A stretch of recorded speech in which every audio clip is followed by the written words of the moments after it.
अगर आप एक बिगिनर हैं और आप रियल एस्टेट में इन्वेस्ट करना चाहते हो तो इन्वेस्ट करने से पहले आपके मन में एक सवाल जरूर आते होंगे कि आप जो प्रॉपर्टी खरीदेंगे आप कैसे पता करेंगे कि उस प्रॉपर्टी की रियल वैल्यू कितनी है। आप उसमें जितने पैसे डालेंगे वह प्रॉपर्टी उस इन्वेस्टमेंट के लिए लायक है भी या नहीं, जानेंगे आज की इस वीडियो में। और साथ ही जानेंगे रियल एस्टेट में इन्वेस्ट करने के क्या क्या फायदे हैं और क्या क्या नुकसान, और आप किन किन तरीकों से रियल एस्टेट में इन्वेस्ट कर सकते हैं। तो बने रहिए वीडियो में अंत तक।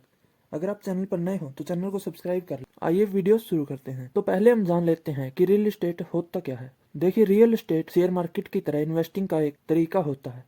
शेयर मार्केट में आप किसी कंपनी की हिस्सेदारी खरीदते हैं, लेकिन रियल एस्टेट में आप जमीन या फिर घर के लिए इन्वेस्ट करते हैं। तो अब हम जान लेते हैं कि अगर हम रियल एस्टेट में इन्वेस्ट करें तो हमें कितना रिटर्न मिल सकता है। तो रियल एस्टेट ने 2013 से 2023 तक 10% का रिटर्न दिया है। अब हम जानते हैं उन तरीकों के बारे में जिनसे आप रियल एस्टेट में इन्वेस्ट कर सकते हैं, चाहे आपके पास 20,000 रुपए हो या फिर 20 करोड़ रुपए हो, आप रियल एस्टेट में इन्वेस्ट कर सकते हैं। देखिए, रियल एस्टेट में इन्वेस्ट करने के मोस्टली दो तरीके होते हैं। पहला रीट यानी रियल एस्टेट इन्वेस्टिंग ट्रस्ट, और हम इसे इनडायरेक्ट इन्वेस्टमेंट भी कह सकते हैं। Second, direct investment. आइए इनके बारे में गहराई से जान लेते हैं। रीट म्यूचुअल फंड की तरह काम करता है जो हजारों इन्वेस्टर से थोड़े थोड़े पैसे को इकट्ठा करके उनको रेजिडुअल लैंड खरीदने के लिए इन्वेस्ट करती है, और उससे जो भी प्रॉफिट होता है जैसे कि रेंट, उसको सभी इन्वेस्टर्स में डिस्ट्रीब्यूट कर देता है और प्रॉफिट का 1-2% खुद रख लेता है। इसलिए अगर आपके पास कम पैसे हैं और आप रियल एस्टेट में इन्वेस्ट करना चाहते हैं तो रीट्स आपके लिए एक बेटर ऑप्शन है। सेकंड,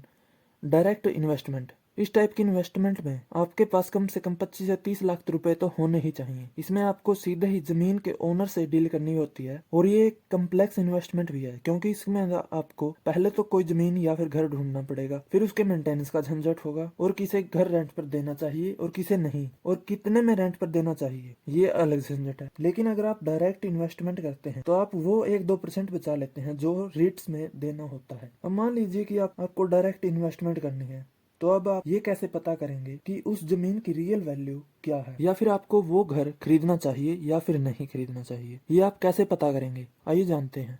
मान लीजिए किसी घर की कीमत 70 लाख रुपए और उसमें जो रेंट आएगा वो 20,000 रुपए पर मंथ है, यानी 2,40,000 पर ईयर। तो आपको सबसे पहले उसका रेंटल रिटर्न एनालाइज करना पड़ेगा। रेंटल रिटर्न पता करने के लिए एक फॉर्मूला होता है, rental return is equal to annual rent divide by property price into 100। तो जो हमने ऊपर एग्जांपल लिया था उसका रेंटल रिटर्न होगा, rental return is equal to 2,40,000 divide by 70 lakh into 100 is equal to 3.42%। अगर आपकी रेंटल रिटर्न का परसेंटेज 3% या उससे कम है तो आपको वो प्रॉपर्टी नहीं खरीदनी चाहिए, और अगर 3 से 4.5% के बीच में है तो आप उस प्रॉपर्टी को खरीद सकते हैं। लेकिन अगर रेंटल रिटर्न 4.5 से ज्यादा हो तो आपको उस प्रॉपर्टी को डेफिनेटली खरीदना चाहिए। अब हम जान लेते हैं benefits of investing in real estate. पहला, safe and secure investment option.